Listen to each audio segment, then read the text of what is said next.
Welcome to the NBA Coast to Coast podcast brought to you by thelines.com. Coming to you from the West Coast, Josh Lander, joined as always by Nate Weitzer on the East Coast.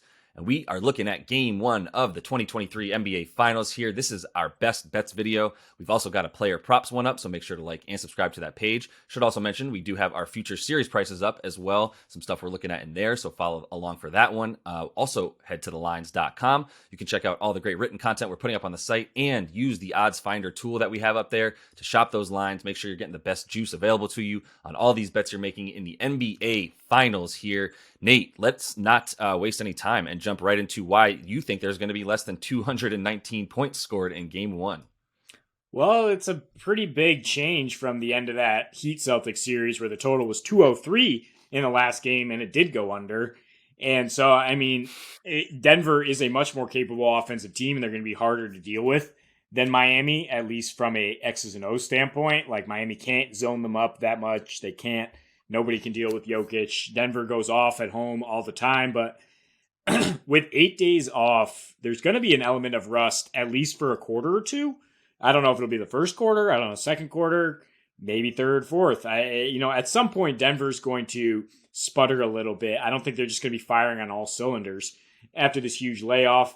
Miami's defense, while, you give some excuses to Boston for Tatum spraining his ankle, for Brogdon being out, whatever, like that was just a lights out, glued together performance to close out that series. And really, the last few games of that series, they were excellent defensively, just in terms of discipline and scheme. And, but offensively, I am looking for Miami to regress, shooting a league high 39% from three in these playoffs, whereas they were 24th in 3-point percentage all season. They shot 32% in losses from deep. So Denver is the number one 3-point defense at home versus 14th on the road. Denver also has the lowest turnover rate in these playoffs, and that's where Miami scores the most of their points on the road. And 19% of them are coming off turnovers. That's the highest in these playoffs. Excuse me. Nuggets, Lakers, the last three games, after that game one went over and Josh called it, last three games slowed down a bit, 96 pace, average 217, but, that's not necessarily Heat ball.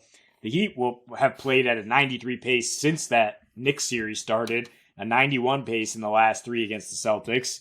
Those games have averaged 210. The fact that they've gone over in 5 straight regular season meetings means absolute jack to me. That is classic Miami Heat ball. Misleading to say, they had at least one key guy out for probably all of those games. Never really gave it the full shake. But let's look at the Miami Heat in the finals again.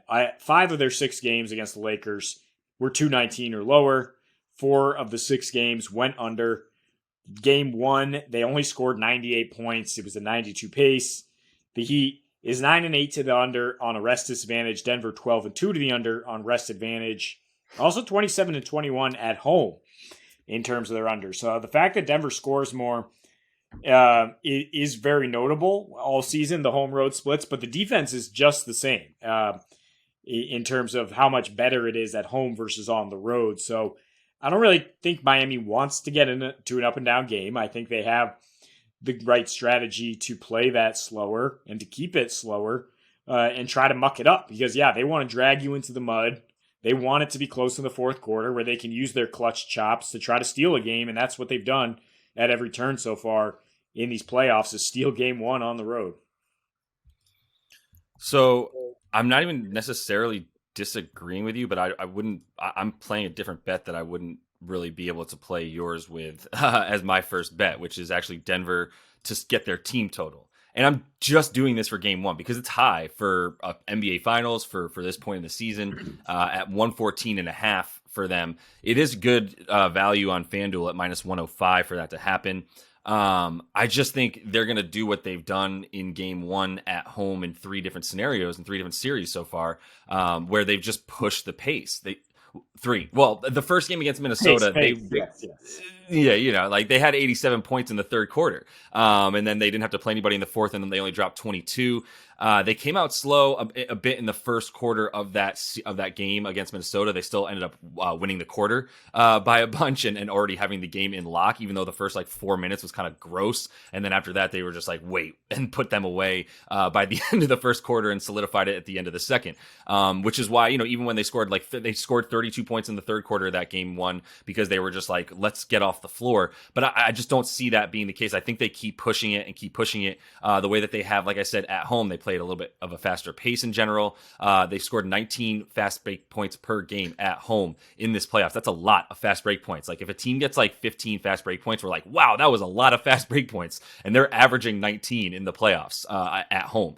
On the road, 13 fast break points. So obviously playing at a much faster pace, especially in these game ones. 13 3-pointers on 40% at home versus 11 on 36 on the road. So Miami's defense just also, it really lends itself to this being a good bet, where they allow 10 more points per game on the road than at home in these playoffs. 112 at home, on the road in these playoffs, like I said. But when you play also teams like the New York Knicks in a series, that does help your point total there a lot on defense. Their opponent field goal percentage on the road is 48%, way higher than the 43 at home. They're allowing more threes. They're getting they're allowing way more points off turnovers on the road as well, which I think is something Denver will take advantage of. They'll get those. They'll get the turnovers that Miami will give them, or the missed threes that I think are going to be coming as well for Miami, that we'll see a lot more of in this game one. And then they'll get out in transition and go. So in the last two game ones, right, it was 132 points and 125 points. 125 versus Phoenix in game one, and 132 versus LA in that game one. So like I said, that Minnesota one,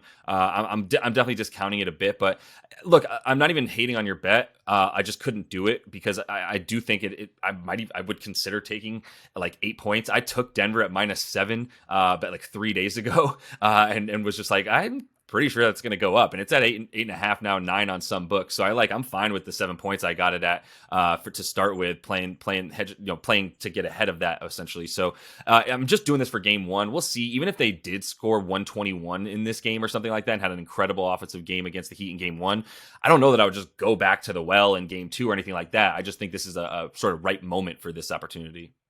It's what it looks like, right? Based on the sample size of 3 series on each side, is we've seen Miami win these games and win them high scoring in game one. We've seen Denver do the same, basically, except for that Minnesota series where they did have extra rest and they came out and played absolutely elite defense, granted against a team without the same cohesion, but with some more talented, players to a degree. Look, both these bets can hit. We've talked about if it was 116.98, like it was the last time that he had game one in the finals, that would both hit.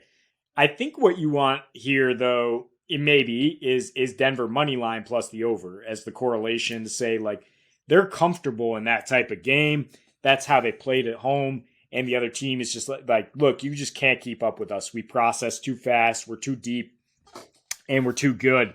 So I'm on board with that. And it's kind of the same game theory as my second bet, which is again the under, but this time with the Heat to cover 9, which is a large spread. Maybe this is just coming from a Celtics team that says, how did we not say game 7, Miami plus 8.5? Like they're just going to fade away. And that was my fault, saying like most teams would be dejected after that game 6 tip in. Well, like the Heat, not most teams. Most teams would be exhausted after having played game 7 and say, you know what, we're just happy to be here. Like, we're going to lose game 1, whatever. We'll try to steal game 2. Look, stop doubting this group. Like, they're going to find a way to be in the game, I think. If the game goes under 219, I have a hard time thinking Denver's going to win by double digits and hold Miami down that much. I talked about the clutch numbers. Miami 6-4 on the road with only a +1 net rating in those games. So Denver actually, like you said, like they have open series strong. And so you might look for that trend to continue. Like they're going to get 120 and then it'll slow down and then the adjustments will start. But I think this is a weird situation with the rest discrepancy, with the way the Heat can kind of throw things at you, that Denver might need a minute to recalibrate other than Jokic and to process things, because Jokic just processes everything on the fly and figures it out immediately. But maybe we won't see the same. But either way, they have gone under in 3 of their last 4 at home. Pace under 95 in these playoffs. And like I said, the defense is just as good. Both these teams are excellent in defensive clutch. So I'm just looking for some element of a feeling out phase here in game 1 that will help us stay close and stay under. I mean, it's fair. I'm like I said, I took Denver -7. I'm not going to like get cute and play around with it and take these weird margins for the Heat at this point. But you know, I agree, I understand that you should not doubt the Heat, and that's the thing is like I'm just going to continue to in this one sort of play it in a way where I'm like I know the Heat can surprise me. I know that they're the team most capable of doing something that I'm not expecting.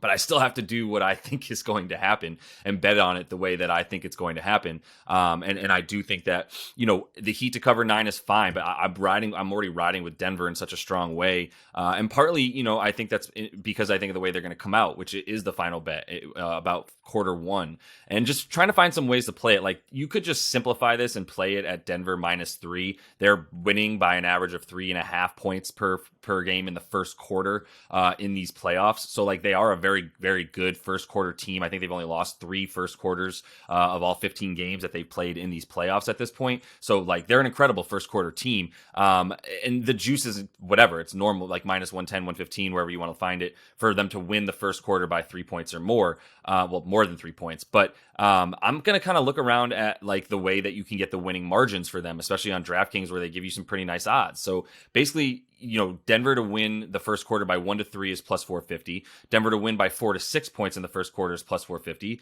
And Denver to win by 7 to 9 points is +550. So I think if you take all 3 of those, if either of the 450 bets hit, you're at +150 on your money.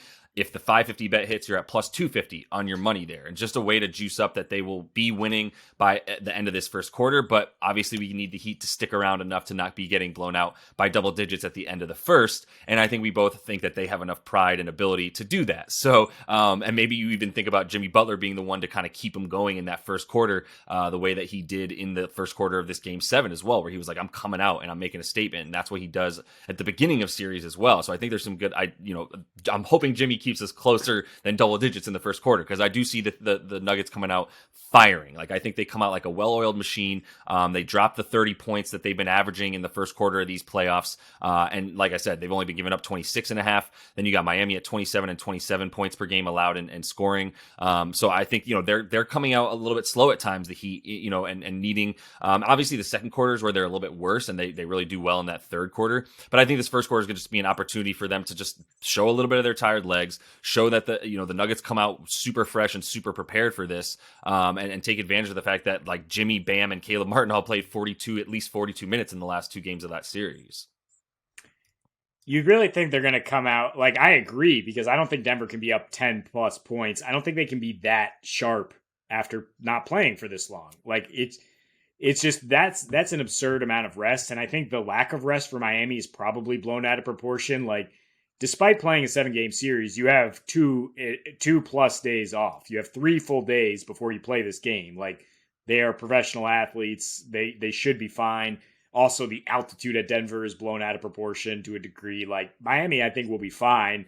I think they'll be within single digits. But I like this bet because I think Denver will probably be leading after 1. I don't think the rust will be that bad that they're not able to hold the lead, just the way the Joker is such a stabilizing force on offense. Yep, for sure. And I didn't find a Denver to be winning by 1 to 10 bet that, like, if you could get for 2 to 1 on your money is probably more worth it than getting all fancy with 3 bets of winning margins, right, for them. At that point, if you can find it for 2 to 1 somewhere for them to be winning by 1 to 10 points, you also get the extra point there from all the bets that I talked about. I just haven't seen it, not sure it'll be available, but that would be a preferred way to play it, which is a bet we've seen before. So that is all the time we have for you in our best bets video here for game 1. Make sure to like and subscribe to that page. Continue to follow along and also check out the play of props we got up for you. Until we see you next, happy betting.